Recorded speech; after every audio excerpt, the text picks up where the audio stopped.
Everyone, Eid મુબારક. આપણે બધાને જ ખૂબ જ શુભેચ્છાઓ. એ ખૂબ જ તાકાતવર કોન્શિયસનેસ, ખૂબ જ તાકાતવર આત્મા આ સમય દરમિયાન પેદા થયેલા. અને હું એવું સમજુ છું કે દરેક માનવે દરેક વ્યક્તિઓ પાસેથી જીવન શીખવું જોઈએ જે જીવન તરફ જાગી ગયા. એ લોકોને કોઈ પણ રીતે જજ, કન્ક્લુડ અથવા ફ્રેમ કરવાને બદલે આ ઘટના પછી આપણે એક બીજી ઘટના પર આવીએ છીએ જે ખૂબ જ પાવરફુલ છે. 17 અને 18 સપ્ટેમ્બર આપણી ઉપર ખૂબ જ કુદરતની કરુણા છે કે એક સુપરમૂન આવી રહ્યો છે જે એક ચંદ્રગ્રહણને પણ ટ્રિગર કરી રહ્યું છે. પાર્શિયલ લુનર એક્લિપ્સ જે 17 પણ છે અને અમુક ભાગોમાં 18 પણ દેખાશે. આ બધી જ ઘટના એક આખા વર્ષના બહુ જ ચેન્જિંગ અને પાવરફુલ પીરિયડમાં થઈ રહ્યું છે જેને આપણે ઇક્વિનોક્સિસ કહીએ છીએ. ઇક્વિનોક્સિસ છે 22 અને 23 સપ્ટેમ્બર 2024. જો કોઈને ન ખ્યાલ હોય ઇક્વિનોક્સિસ એટલે શું, ઇક્વિનોક્સિસ આખા વર્ષનો એક એવો પીરિયડ છે કે જેમાં દિવસ અને રાતનો જે સમયગાળો છે એ નજીક આવે.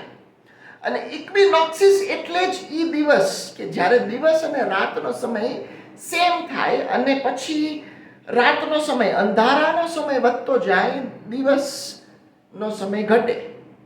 આનો એક બીજો દ્રષ્ટિકોણ એવો થાય જેનો મતલબ એવો હોય કે અર્થનું જે રોટેશન છે એ એક એવા પીરિયડમાં જઈ રહ્યું છે કે જેમાં અર્થ પર જેટલા પણ એલિમેન્ટ્સ છે એ બધામાં એક શિફ્ટ આવે, બધામાં કોઈ પણ જાતનો ચેન્જ આવે. અને એનો મતલબ એમ કે આપણે કેમ કે અર્થ પર છીએ એવા ચેન્જીસ આપણામાં પણ થાય. નોક નોક, આપણે જુદા નથી, આપણે પૃથ્વીનો જ પાર્ટ છીએ.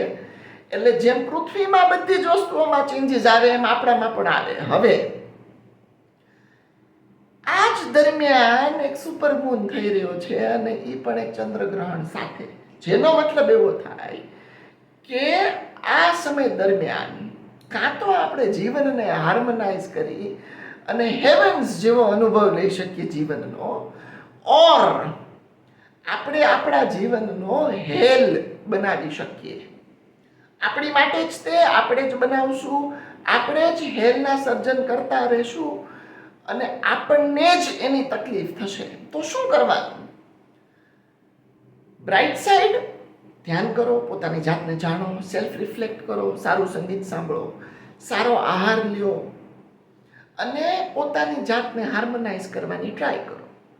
શું નથી કરવાનું? કકળાટ નથી કરવાનો, વાહન સ્પીડમાં નથી ચલાવવાનું, ઠંડુ ફાસ્ટ ફૂડ નથી ખાવાનું, ગરમ ફૂડમાં કોઈ પ્રોબ્લેમ નથી અને પોતાનું પૂરેપૂરું ધ્યાન રાખવાનું છે. આઈ હોપ આ સુપરમૂન દરેકને કોઈને કોઈ લાભ આપે.